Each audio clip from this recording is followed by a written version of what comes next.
आखिरकार यूपी के बांदा की रहने वाली शब्बीर खान की बेटी शहजादी को अबू धाबी में फांसी दे दी गई।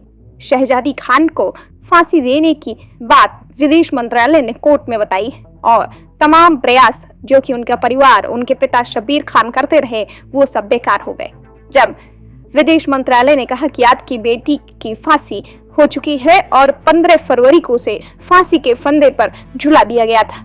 दरअसल शहजादी का परिवार लगातार अपनी बेटी को बचाने का प्रयास कर रहा था, लेकिन भारतीय दूतावास ने शब्बीर खान को उनकी बेटी की फांसी की पुष्टि कर दी है और ये बता दिया है कि परिवार 5 मार्च 2025 तक यूएई जा सकता है और अंतिम संस्कार में शामिल हो सकता है।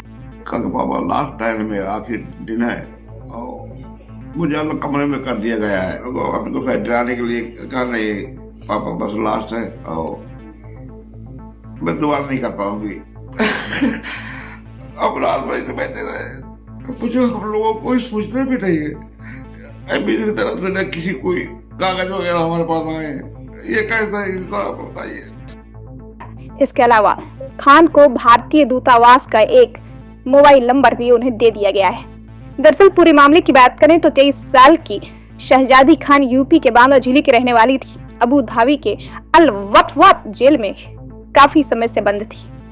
शहजादी पर आरोप था कि उन्होंने एक बच्चे की हत्या की जिसकी वो देखभाल किया करती थी। हालांकि उनके पिता भारत में तमाम प्रयास करते रहे। पिता शब्बीर खान की याचिका में ये कहा गया कि दिसंबर 2021 में शहजादी को अबू धाबी का वीजा मिला था। वो दुबई होते हुए यूएई पहुंची। अगस्त 2022 में उनको नौकरी देने वाले को एक बेटा हुआ जिसके लिए शहजादी को बाई के तौर पर काम मिला। 7 दिसंबर 2022 को बच्चे को नियमित टीकाकरण हुआ और उसी रात उसकी अचानक मौत हो गई। अस्पताल ने पोस्टमार्टम की सिफारिश की, लेकिन माता पिता ने इससे इंकार कर दिया और लिखित सहमति देकर आगे की जांच रोक दी। लेकिन बाद में शहजादी की गिरफ्तारी हुई।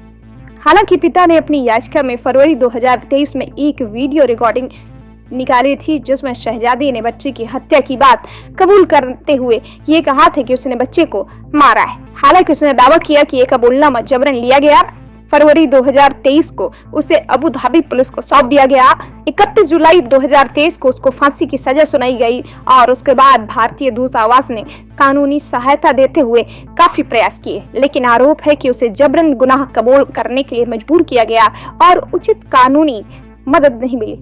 सितंबर 2023 में उसकी अपील खारिज कर दी गई। 28 फरवरी 2024 को मौत की सजा सुना दी गई जिसको कोर्ट ने बरकरार रखा। हालांकि शहजादी के पिता शब्बीर खान ने दूतावास के माध्यम से दया याचिका दायर की, लेकिन गलत मामले की जानकारी दी गई। उन्होंने मई 2024 और 11 जुलाई 2024 को नई दया याचिका भेजी, लेकिन कोई जवाब नहीं मिला। 14 फरवरी 2025 को शब्बीर खान को शहजादी का फोन आया था जिसमें उन्होंने बताया कि अब उनको फांसी हो जाएगी, जल्द ही फांसी हो जाएगी, ये मेरा आखिरी कॉल होगा।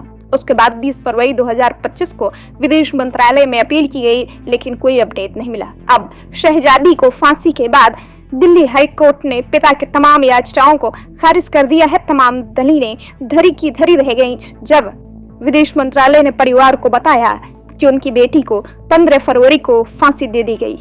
हालांकि अब परिवार की मदद के लिए विदेश मंत्रालय आगे आया है और अंतिम संस्कार में जाने की अनुमति देते हुए वीजा का प्रबंध कराने की बात कही।